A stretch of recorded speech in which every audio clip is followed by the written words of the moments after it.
What's up, everybody? Y'all come on in.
What's up, Mustafa? What's up, third son?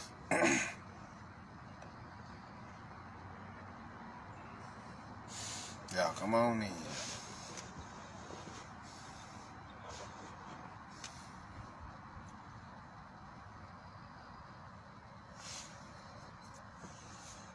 Yeah, Mustafa, I had to tap into that.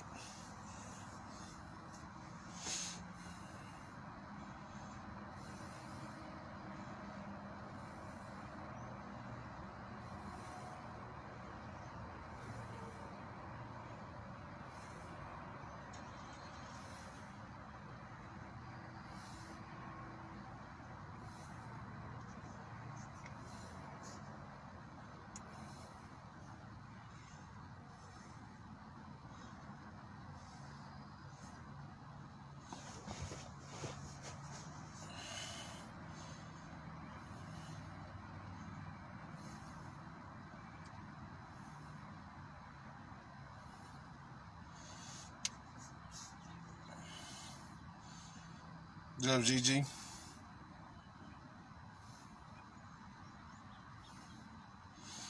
Y'all come on in.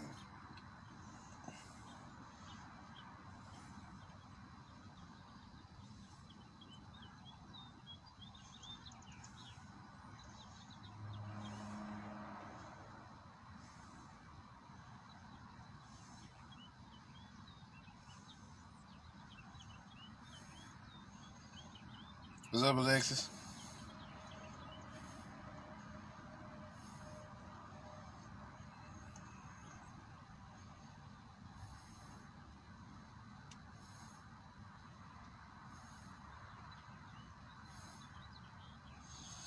Alright, we'll give him another minute, y'all. We'll get started.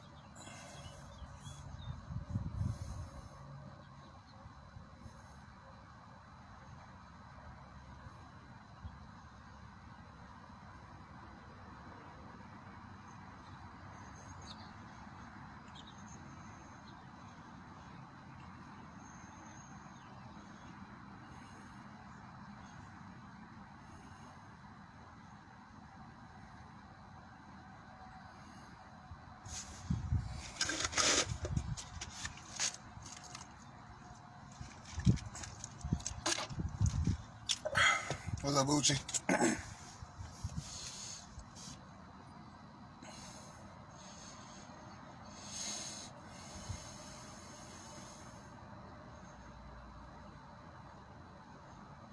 All right. How about we go and get started? We're going to talk about the Yasuke, one of the Afro samurai. You know, Afro samurai of his time.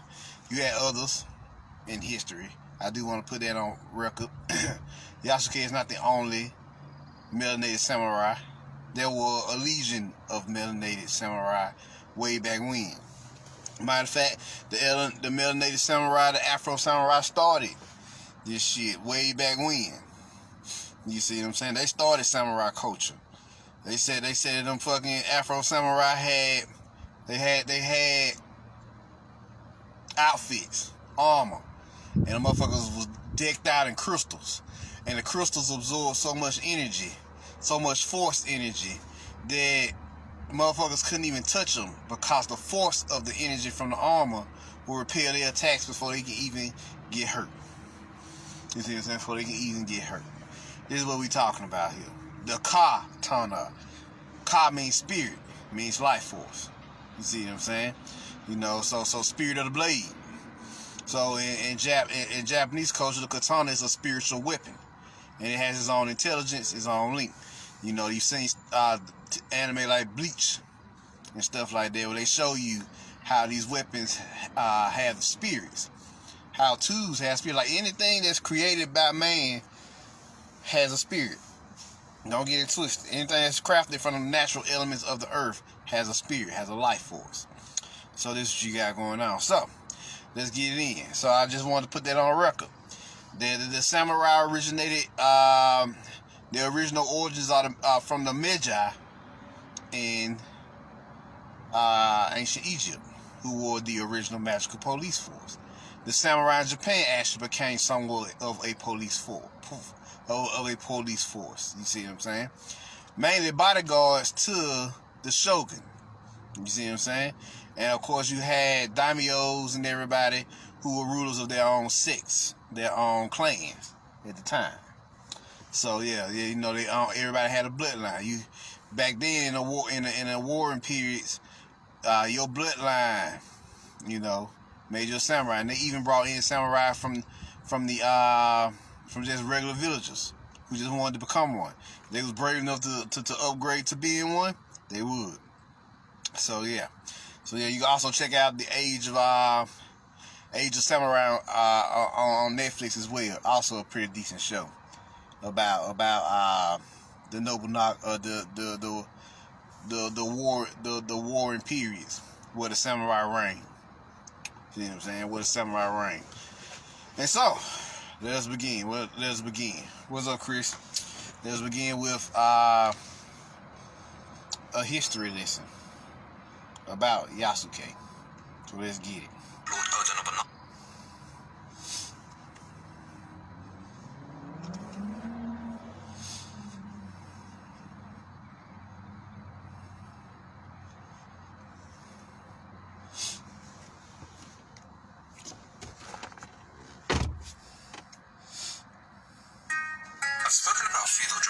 Japanese history explained videos and spoken about many famous samurai from the time period.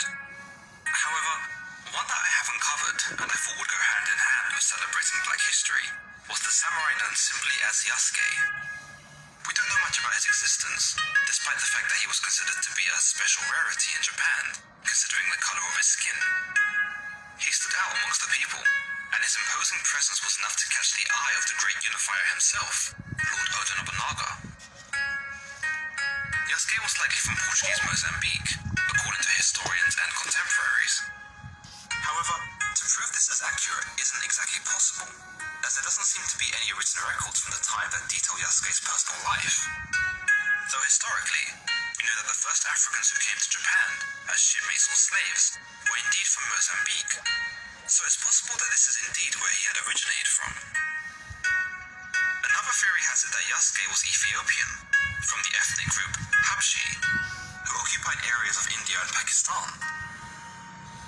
The Habshi were called Kafre by the Portuguese, meaning well-built and skilled warriors, unlike other areas of Africa in the east, who suffered from famine. Given Yasuke's size and frame, this theory might hold some weight. It's also possible Yasuke hailed from South Sudan, and was a part of the Dinka, for he was famous for his height, Dinka being some of the tallest people in Africa. If this is the case, then it's likely that Yasuke would have been enslaved in his childhood, given that the grown men of the Dinka drew patterns on their faces. However, there are no accounts of patterns on Yasuke's face as a grown man. He would arrive in Japan in 1579 in the service of the Italian missionary, Alessandro Valignano. Whilst with him, his dark skin would cause quite a stir, as the local people would become quite fascinated at the sight of him. In fact, he became so talked about that Lord Nobunaga, the unifier and ruler of Japan, demanded his presence so that he might see the giant black man for himself.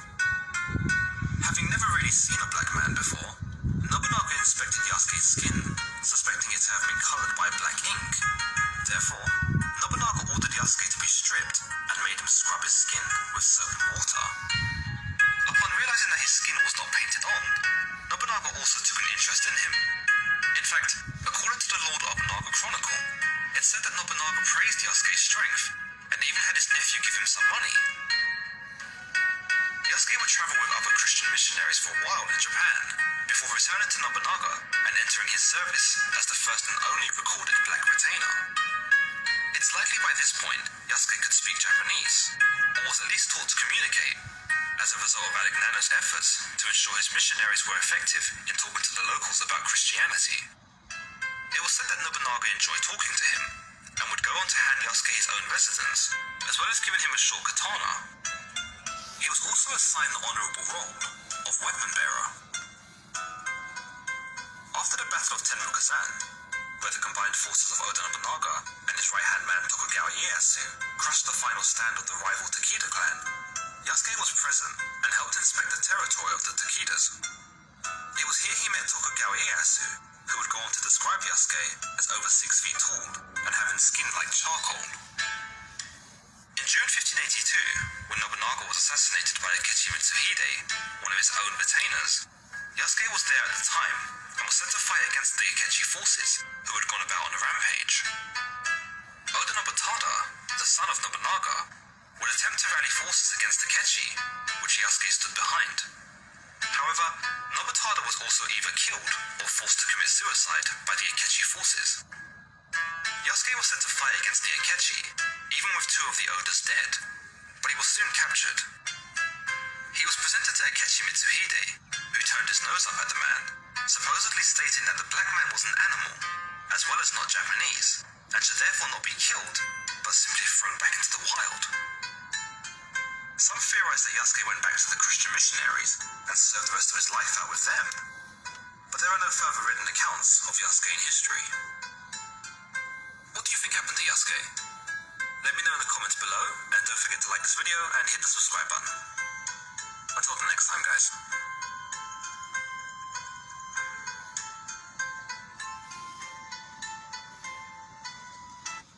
And it is here we begin. What's up, M-Time? It is here we begin the story of the particular anime that just came out. The Yasuke anime takes place 20 years after the death of Nobunaga and the fall of Honnoji Temple. You see what I'm saying? Honnoji Temple, Honnoji Castle, however they like to see it. Now, nobody ever knows what happens to Yasuke. But 9 times out of 10, if Mitsuhide dethroned him like that, 9 times out of 10 he became a ronin. Alright, he didn't go back into slavery like a lot of motherfuckers be saying. He never went back into slavery. His ass became a ronin. You see what I'm saying? That's what happens when your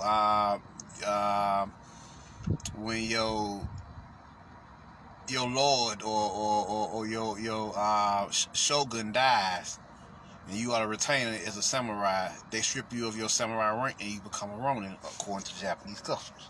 So there's no real true documentation of this nigga going back into slavery. You see what I'm saying? You know, they quick to put us back into slavery. And you know they got one where they say he was so-called captured by the Jesuits, but also he escaped them. He escaped them. You know, they like to throw around that shit, but 9 times out of 10 he just became a ronin. Alright, point blank, he just became a ronin. Probably went into hiding and lived out his days. That's basically what he did. I don't think he ever went back into slavery. That's bullshit. You know, you see what I'm saying? Who was going to enslave him? they are Mitsuhide at the time already claimed that he was not Japanese, so we can't kill him or fucking or enslave him because he is not of Japanese culture. So he should be thrown back into the wild, i.e., he became a ronin. You know, you gotta read between the lines.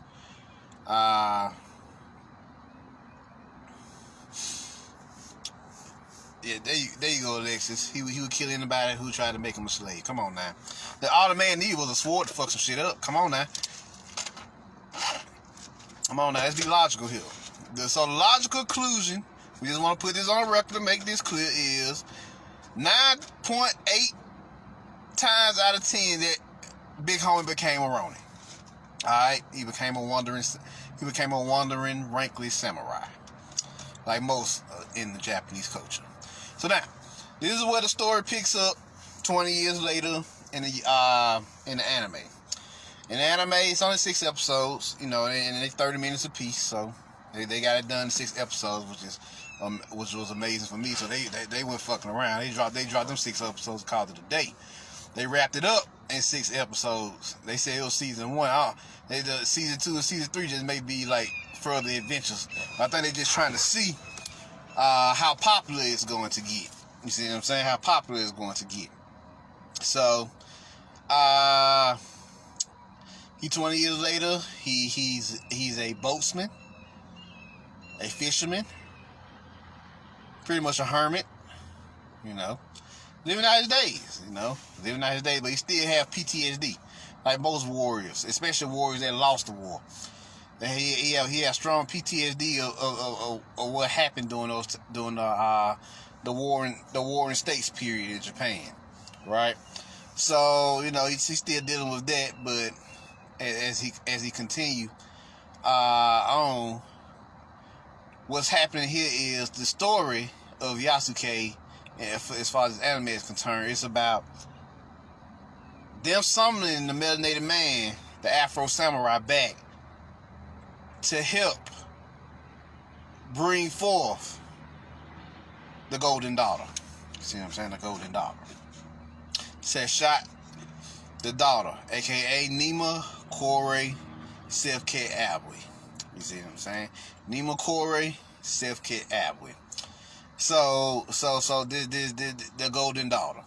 Y'all heard me talk about her on multiple occasions. Check out my Scarlet Woman. Check out my Spectral Delight. You want me to go into deep detail about her? Well, now, in their version of the storyline, they kind of add a lot of fantasy elements into it. They put the chi and the spirituality and the magic into it. So how it starts off is how Oda Nobunaga loses in this particular timeline is he was overtaken by what they call the Dark Army, and it was run by the dark witch or the dark lady or the dark woman. See what I'm saying? That's what it was overrun by. That's who he got his ass kicked by in the storyline, right? So we're gonna get to her later and how she plays a role. But anyway, what's going on here is the golden daughter is summoned to the plane. The dark woman in the movie, the dark witch in the movie, the dark queen, whatever you want to call it. She even says, well, they summoned this girl to bring balance to the force. There has to be balance in all things. So, yeah, she was ready. So, they, the little homie in the movie, in the little TV show, he was talking up Yasuke. He was like, yo, he'll take you. He's a boatsman. I'm quite sure he don't mind. So, Yasuke reluctantly takes them, the little girl and her mother on a trip. Come to find out, there's a priest, there's always a priest, who is actually an archon. They're going to show you this in the movie, the anime. Who is actually an archon, and he shows up, and he hires mercenaries. One is like a anamorph, the other one is a warrior who wields a scythe, the other is a robot, and the other is a babalawo who has shamanic powers. You see what I'm saying? Shamanic powers. So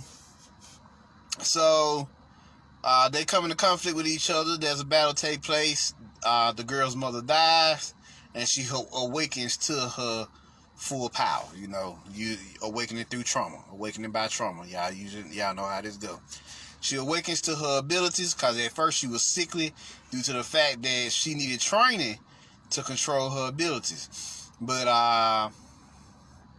She didn't have anybody to teach her, and she wasn't even aware of it completely of herself, because she would always forget. But that time she remembered, and when she remembered, she realized that she had the power. And so the rest of the movie, she started to gain her power and get stronger and stronger. Right? So these mercenaries come after Yasuke and the little girl, and they catch him, and they take him to the priest. The priest then reveals himself to be an archon, and he has these golden brass knuckles. That's what he had. Golden brass knuckles. You know, the little armor knuckles you put on your fingers. And they had Domini Dexterius, and it means it means dominion of the right hand of God, if I'm not mistaken. Dominion Dextera, dominion of the right hand of God, and it also means it has another meaning, referencing the right hand of God, or you know, it's something along those lines, but it's Latin. You know, I always look at those Latin terms. Well, this motherfucker spoke of a prophecy of a little girl who would come, and she would have the power to change the world. They talking about the golden daughter. They put this prophecy in this anime, y'all, and they did it for a reason. And this little girl, the golden daughter, would go on to bring balance to the force. She was the chosen one. She was the chosen one. They always show you. Sometimes it's the guy, sometimes it's the girl. But in actuality, it's both. They twins. They twins. The golden daughter and the golden son. You see what I'm saying? Heru the child, said shot the daughter. You see what I'm saying? So you know, but you never really see them together. They always separate them and tell their stories singly. So it's called Yasuke on our Netflix, Mo Christie. So as we see, Yasuke and the little girl, they battle the priest, and the most beautiful thing she do to the priest is she crucified that nigga with a fucking cross. I was like, now that's what I'm talking about. Put that nigga out his misery with a cross. See what I'm saying? Put that nigga out his misery with a cross. And so when she does this, that was symbolic. Like the age of Christianity is over with. That's basically what they saying here. The age of Christianity and religion and all that shit is done. That's why the churches are mainly closed, for real. So yeah. So all that bullshit over with. What's up, Go? All that bullshit pretty much over with. You know, they may open it up for a little while, but they're gonna close all this shit back down eventually. The mosque closed, the temples closed, the monasteries closed. All that shit gonna close back down on y'all ass, so don't get used to it. Even if they did open it up in certain areas, don't get used to it. They're gonna close that shit right back down before it's over with. So, go ahead and do whatever you need to do now. Get all your tools, get all your resources, make your investments to make more money so you can get your tools, resources. Go ahead. If you feel like you need to move right now, then move. Let your spirit guide you to where you're supposed to go. Like, say, for example, my spirit said, hey, Macon, Georgia. That's where you're supposed to go. Everybody got a location, or you may be good exactly where you at. You just need to prepare where you at. But your spirit let you know if you're good in the location you at. See what I'm saying? So just want to put that out there.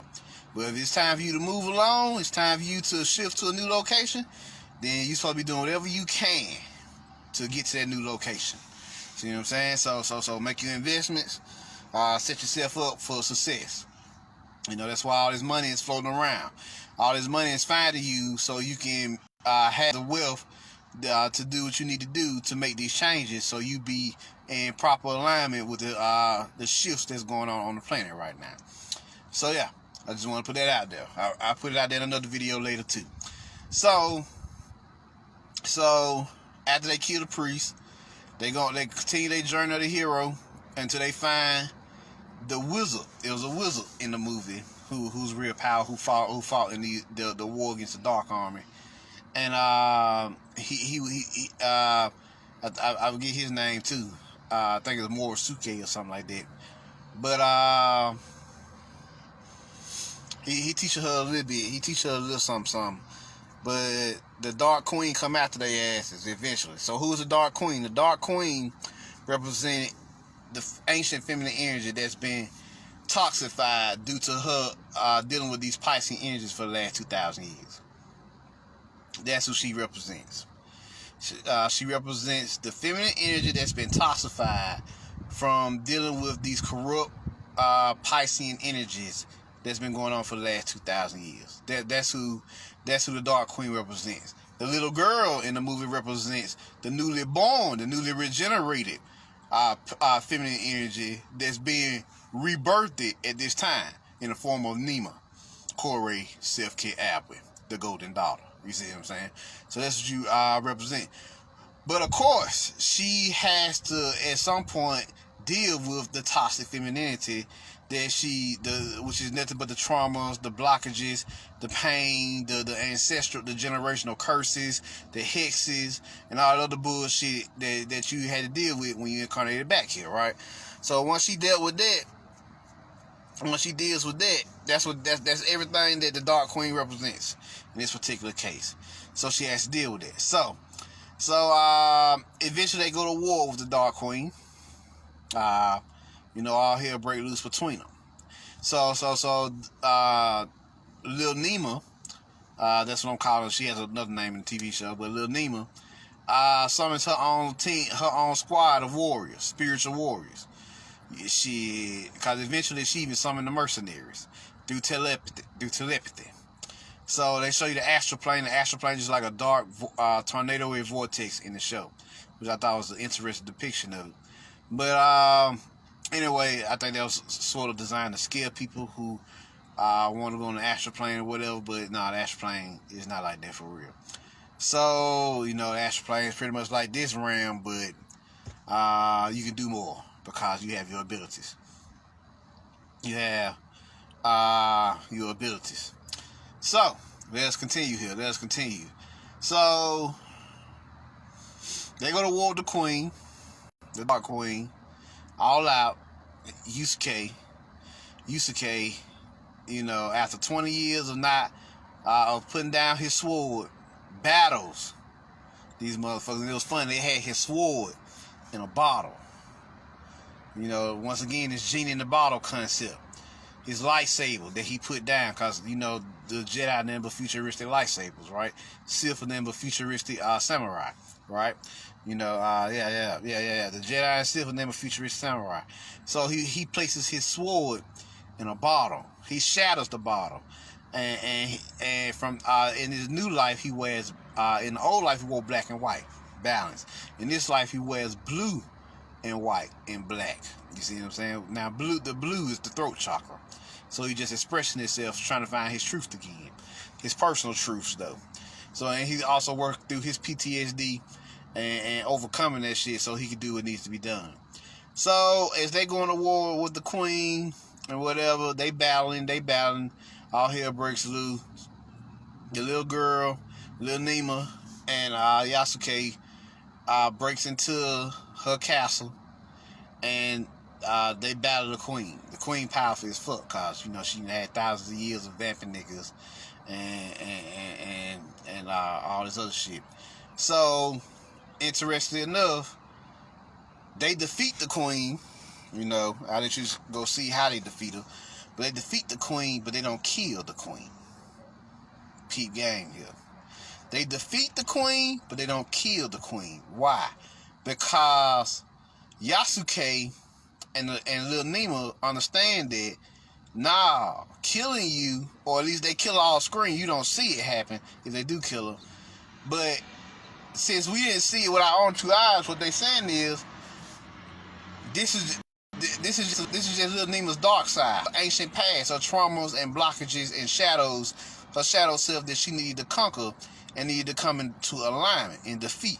And once she defeated, once she got strong enough to defeat her shadow, she grew butterfly wings. Now, what the butterfly wings represent? The butterfly represents change, transformation, transmutation, and metamorphosis.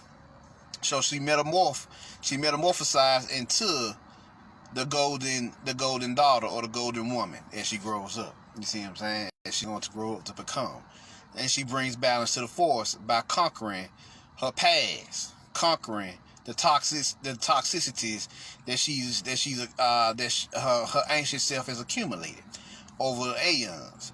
She conquers this energy, the generational curses, the traumas, the blockages, the pain, the misery, the suffering, the toxicity, the vampirism, the narcissism. She conquers all this shit, and when she conquered it, she completes her journey of the Shiro. You see what I'm saying? With the help of Yasuke, because Yasuke in his storyline, he was more of a guide. You see what I'm saying? He was like a guide and guardian angel, or guardian Orisha in this case. You feel me? What they call in Japan, guardian Kamino. You know, guardian spirit. So that's all he was, and pretty much in this storyline. Then she had the 5 elements. The Babalawo was fire, of course. The Animorph lady who could transform into sort of like a werewolf, werebear. I couldn't really figure out which one, but she was an Animorph. I did know that. Then this old girl, she was water. Old girl who could transform into, and the reason why she was water, because the emotions are pure chaos, so they have an animalistic side to it. Then old girl with the scythe, she was air, and then you had the robot, which is earth, and then finally her teacher, Morisuke, which was he represented the 5th element. You see what I'm saying? He represented the 5th element.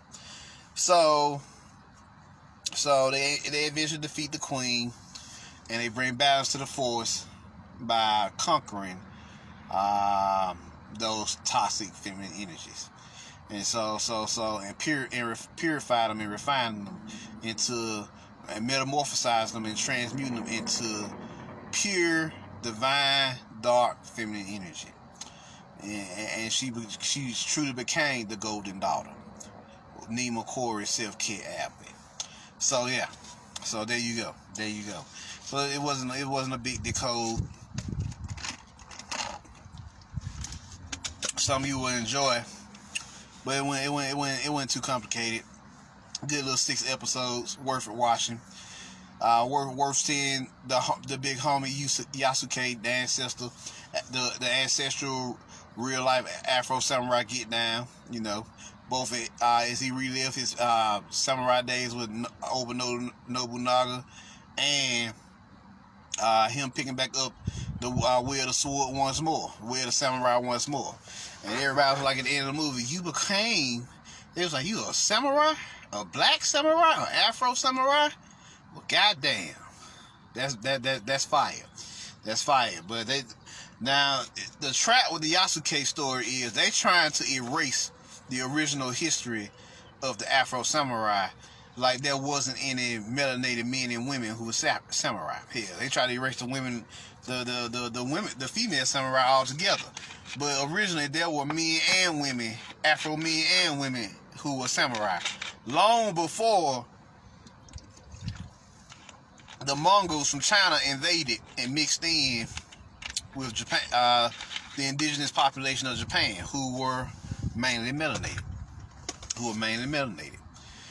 And these warriors, a lot of these Afro warriors came from ancient Egypt and all other places, the Magi, and they would set up this powerful culture of warriors, spiritual warriors who you know as samurai, and even later on shinobi. So there you go.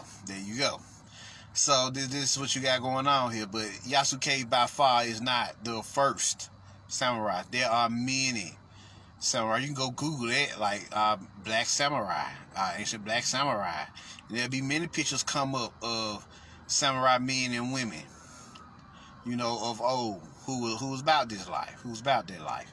See what I'm saying? So don't let that little trap that they put there fool you. I noticed that the wording, like he was the only. What they was trying to say was he was the only black samurai ever. That's what they was trying to say, low key. But no, don't let them fool you. There have been many. Matter of fact, the melanated people started the samurai culture. You see what I'm saying?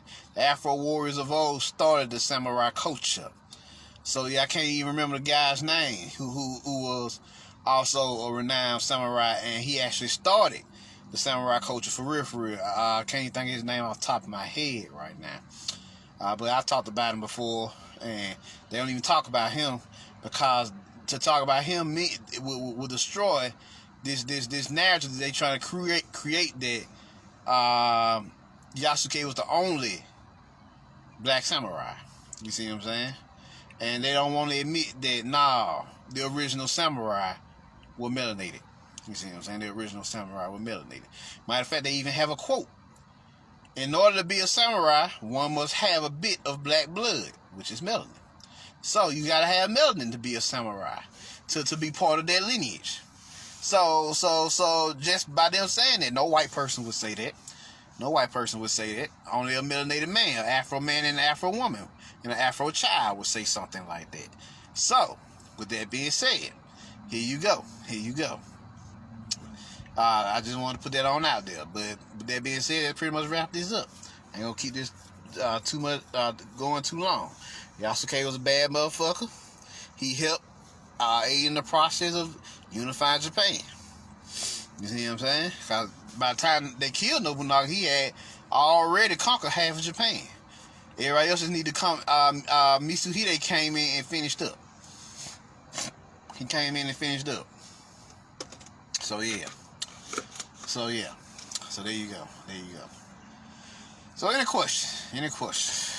So yeah, Yasuke, the Afro samurai, the original, the real life Afro samurai.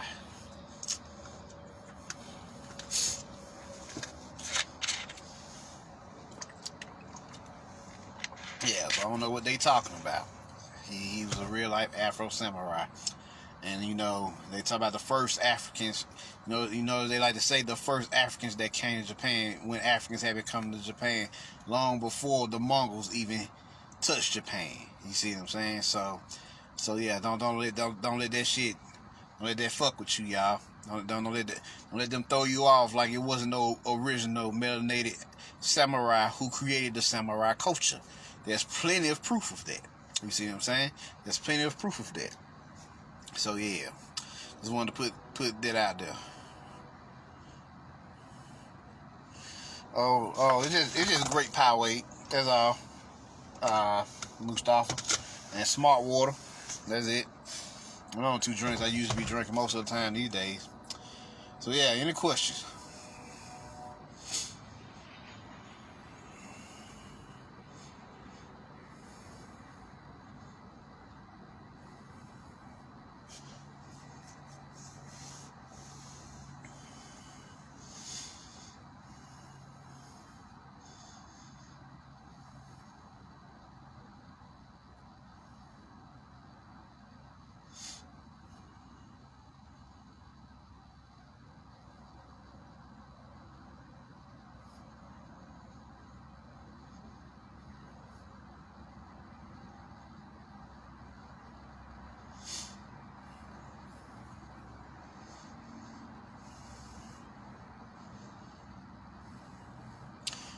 Any questions before I roll out?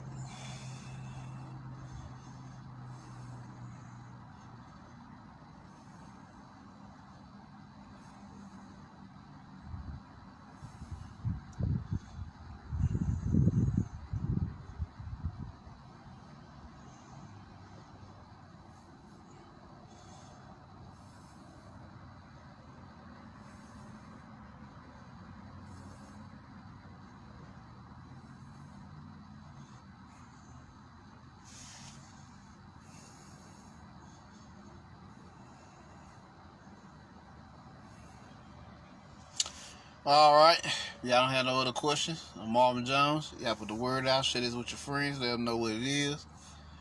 If you still want to go check out my other code lectures, just hit me up at YouTube at the Midnight Order. I will be starting back posting Sunday if I'm cleared. So yeah, once again, and if you just want to Cashapp or donate, just hit me up. Support, just hit me up at mcjnetwork, and I'm out. Peace.